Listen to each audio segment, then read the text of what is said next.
17 전투비행단은 F-4E 팬텀2 전투기 60대로 구성되어 있는 부대다. F-4 팬텀은 미국이 1958년 개발해 미 공군과 해군의 통합 전투기로 운용하기 시작했는데 당시에는 전 세계 모든 전투기 중에서 가장 성능이 좋은 전투기였다.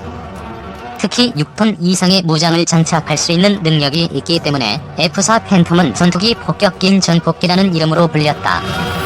우리 공군은 F-4D와 F-4E를 운영하였는데 F-4D는 모두 퇴역을 하였고 그 후속으로 FX 사업을 통해 들여온 F-15K가 임무를 이어받았다. 요즘 언론에서 F-4E 팬텀을 노후 전투기의 대명사처럼 부르는데 F-4도 한때는 세계 최강의 전투기였다는 사실을 기억했으면 한다. 지금도 MK-82 500파운드 폭탄을 최대 24발이나 장착할 수 있으니 지상 폭격에 있어서는 유용한 전력이다. 그러나 아무리 잘나갔던 전투기라도 세월의 흐름은 거역할 수 없는지라 요즘에 개발된 각종 정밀 타격 무기의 사용이 제한된다. 하지만 우리 공군의 F-4E는 엄청난 미사일을 장착할 수 있으니 그게 바로 AGM-142 파바이다. 파바이는 영어로 포파이인데 이걸 뽀빠이라고도 읽는 사람도 있는데 이게 파바이인지 뽀빠이인지는 모르겠지만 아무튼 뽀빠이만큼 강력한 것은 사실이다.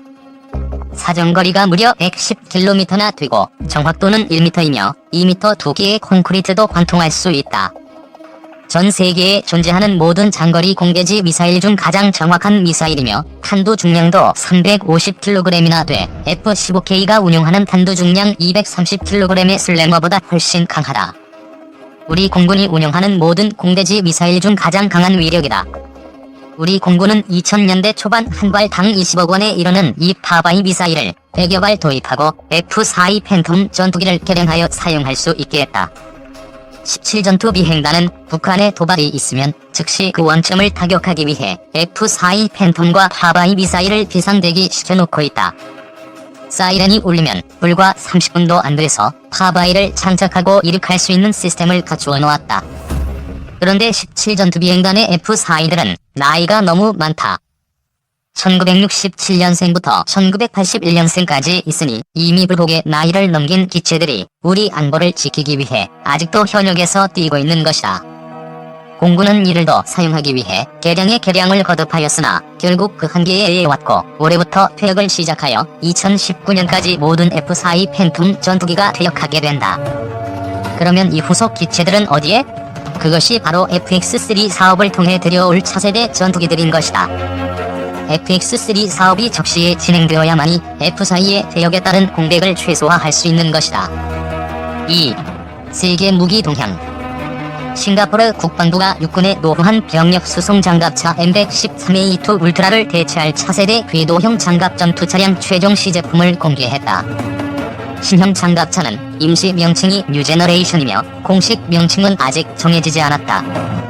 뉴제너레이션은 2006년 개발에 들어갔고 2019년까지 육군 기갑부대에 배치될 예정이다. 싱가포르 전투 장갑차 뉴제너레이션. 싱가포르 육군의 병력 수송 장갑차 M113A2 울트라를 대체할 신형 전투 장갑차 뉴제너레이션. 현재 운용 중인 궤도형 보병 전투 장갑차 바이오닉스 및 바이오닉스 E와 함께 운용된다. 국방부가 공개한 규격에 따르면 뉴제너레이션은 길이 6.9m, 넓이 3.28m, 높이 3.2m다. 차량장, 조종수, 호스로 구성된 승무원 3명이 탑승하며 완전 군장 보병을 최대 8명까지 수송할 수 있다. 주포는 제품명이 특정되지 않은 30mm 포를 탑재할 것으로 보인다. 원격 조종 장치는 장갑 방호 상태에서 차량장과 호수가 운영하고 차량장은 헌터 킬러 능력을 지원하는 독립적 전자광학적외선 조준 체계를 운영한다. 이 체계로 차량장은 호수 조준기를 독립적으로 확인하고 호수가 교전할 수 있도록 포를 표적에 조준할 수 있다. 신형 장갑 전투 차량은 최고 속도 70km의 항속거리 500km 수준이다. 울트라 M113 플랫폼과 비교하면 속도에서 9%, 운용거리에서 56% 증가했다. 새 장갑차의 또 다른 주요 특징은 네트워크 연결성이 뛰어난 전자적 구조와 승무원, 하차 보병을 위한 강화된 방호력을 들 수 있다. M113A2 울트라는 음성통신 송수신만 가능하고 장갑차 미탑승 보병은 장갑차와 통신할 수 없었다. 반면 신형 장갑 전투 차량은 부대 수준에서 모든 플랫폼에 음성과 데이터를 상호 연결하고 병사 수준에서는 플랫폼과 직접 통신할 수 있게 된다. 동체 주변에 설치된 카메라를 이용해 해치를 닫은 상태에서도 작전이 가능하다. 이탈리아 해군이 세 번째 토다로급 피에트로 베누티 잠수함을 인수했다. 토다로급 잠수함은 사망시간을 증대한 최신 잠수함이다. 피에트로 베누티는 완전 비자성 재질로 건조됐으며 저음향 설계를 적용해 스텔스 기능을 강화했다. 부상대 배수량은 1509톤이며 최고 전항 속도는 16노트 이상이다. 승조원은 27명인 것으로 알려졌다. 특히 공기가 없어도 축전지를 충전할 수 있는 공기분류 추진 체계를 탑재했다. 해당 체계는 외부 산소를 사용하지 않는 수소연료 전지를 동력원으로 사용해 재래식 배터리 추진 체계 잠수함보다 3에서 4배 이상의 자망거리를 보장한다. 이 잠수함은 이탈리아 해군이 국영조선소 핀칸티에리에 발주한 총 4척 중 한 척으로 2006년과 2007년에 각각 한 척이 취역했다. 네 번째 함은 지난 3월 해상 시운전을 개시, 올해 말 취역할 예정이다.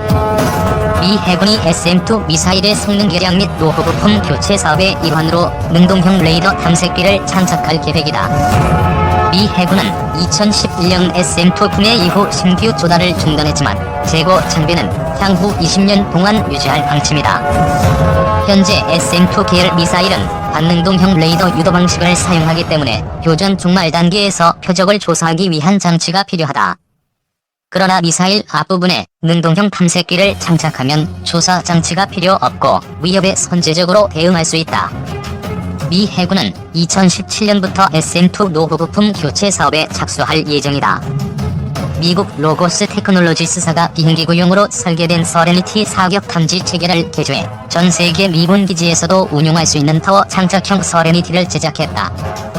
이 체계는 지리적 위치 등록 성능이 우수해 전장에서 아군의 목표 지점을 정확히 가리킬 수 있다. 로고스 테크놀로지스사는 서레니티의 전자광학 카메라와 음향 탐지기를 통합해 적사격 징후에 대한 오탐지율을 낮췄다. 서레니티의 전자광학 센서는 대형 무기에서 발생하는 섬광을 토대로 사격 지점을 파악하며 사격음을 탐지할 경우 음향 속도를 기반으로 음향 탐지기에 사격 정보를 전달한다. 러시아 스텔스 항공기 탐지, 추적 가능성 보도. 러시아 언론 매체는 최근 강력한 초소평선 레이더 선플라워가 F-35 전투기와 같은 5세대 스텔스 항공기 또는 레이더 탐지를 회피하도록 설계된 여타 전투기를 탐지, 추적할 수 있다고 보도했다. 선플라워는 다양한 고도에서 최대 500km 거리의 해수면 및 공중에 있는 물체를 가시선, 초소평선 방식으로 탐지할 수 있다. 또 자동 모드에서 최다 해상 표적 300개, 공중 표적 100개를 동시에 탐지, 추적, 분류할 수 있다. 10일 내에 설치할 수 있으며 단 3명만으로 지속적인 운용이 가능한 것으로 전해졌다. 3. 험비에 곡사포를 장착하다. 미국군 장병이 탄두내장형 탄을 사용하는 신형 소총으로 사격하고 있다. 미국의 복합기업 텍스트로는 최근 탄두내장형 탄을 사용한 신형 소총을 공개했다. 재래식 탄약 카트리지는 황동 탄피 중간쯤에 탄자가 있고 나머지는 장약으로 채워졌다. 반면 신형 소총은 폴리머 탄피의 6.5mm 탄두내장형 탄을 사용한다. 산탄총처럼 탄자가 폴리머 탄피 안에 완전히 들어가 있고 장약이 탄피 안에 탄자를 둘러싼 구조다. 탄의 황동을 사용하지 않기 때문에 재래식 탄에 비해 40% 정도 가볍다. 미국군의 표준형 M855E 원탄은 표적을 무력화하기 위해 수차례 타격해야 하고 사거리가 짧다는 불만이 제기됐었다. 이에 엑스트로는 무게를 줄여 가벼운 탄을 만들 수도 있었지만 살상력과 장갑 관통력, 사거리 등을 향상한 6.5mm 탄을 선택했다. 기존 탄과 탄두내장형 탄을 비교한 사진. 엑스트론의 소총은 가스압 작동식 피스톤 구동형으로 장전, 손잡이와 가스 블록 등 M4E1 카빈 소총이 보유한 특징을 많이 갖추고 있다.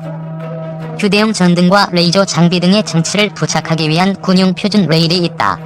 앞 가늠쇠와 뒤 가늠자, 손잡이, 개머리판 등은 웨플에서 제조했다. 20발들이 탄창은 표준형 M4E1 카빈 소총의 30발들이 탄창과 길이가 거의 같다. 30발들이 탄창도 가능하지만 탄창이 너무 길면 운용자가 엎드려 사격하는 데 방해가 된다. 이 같은 이유에서 덱스트론의 설계는 충분히 이해된다. 현재까지 이 소총과 탄의 가격은 알려지지 않았다. 전문가들은 텍스트론이 가격이 저렴한 소총을 제작하고 미육군이 한두내장형 설계의 장단점을 수용하면 이는 미육군이 51년 만에 대체하는 완전히 새로운 설계의 소총이 될 것이라고 전망했다. AEM 제너럴이 공개한 신형 105mm 자주 곡사포. 미국의 AEM 제너럴은 최근 워싱턴에서 열린 미육군 박람회에서 신형 105mm 자주 곡사포를 선보였다. 고기동성 다목적 전술 차량 호크아이로 불리는 이 곡사포 체계는 전장 경험과 기술 혁신을 바탕으로 방호 능력, 탑재 장비, 현수 장치, 총수명 조기 등의 능력을 높였다는 평가를 받았다. HMMWV 호크아이 105mm 곡사포는 4명이 운영하며 2분 이내에 발사 준비 상태로 전환할 수 있다. 전방에는 승무원실이, 후방에는 105mm 곡사포를 장착한 화물 적재 공간이 있는 1152A1 험비를 기반으로 한다. 105mm 포는 하이브리드 소프트 반동 완충 기술을 적용했다. 이 기술은 사격전의 유압 체계로 일부 질량을 앞쪽으로 이동시켜 반동력을 경감하는 기술이다. 105mm 포는 360도로 사격할 수 있도록 선회형 플랫폼에 장착된다. 사거리는 표준 탄약 11.5km, 사거리 연장탄 16km, 직접 사격 방식 20km다. 직접 사격용 디지털 사격 통제 체계를 활용해 고각과 방위각이 전자적으로 조정된다. 사격 위치에서는 차량 앞쪽에 유압제 2개를 지상에 내려 고정하고 뒤쪽에는 대형 포각 발톱 2개로 고정한다. 미 L-24 수직의 착륙 고정익 무인기 22시간 29분 38초 최종 비행 수립. 시험 비행을 위해 이륙종인 HQ-60B. 미국 L-24의 수직의 착륙 고정익 무인기 HQ-60B가 22시간 29분 38초의 비행 시간을 기록함으로써 2010년 보잉의 수직의 착륙기 허밍버드가 세운 18시간 45분 기록을 경신했다. HQ-60B는 쿼드코프터의 수직의 착륙 기능과 고정익의 수평 비행 기능을 결합한 하이브리드 항공기다. HQ-60B는 지난 5월 15회의 시험을 통해 15시간의 비행 시간을 기록한 뒤 설계를 보완했다. L-24는 8에서 12파운드의 장비를 탑재하고 24시간 비행하는 것을 목표로 하고 있다. 이란군의 신형 무인지상 차량 무장 로봇 나지르. 이란군이 정찰, 전투 작전용으로 설계한 원격 조종 무장 로봇 나지르 운용에 들어갔다. 나지르는 최근 테헤란에서 개최된 군 개념 행사에서 공식 운용을 시작했다. 사륜구동 체계의 나지르는 운용 범위 2km 이내에서 정찰, 전투 임무를 수행하도록 설정할 수 있다. 기관총, 대공 미사일, 대장갑 미사일은 물론 휴대형 방공 체계도 탑재할 수 있을 것으로 추정.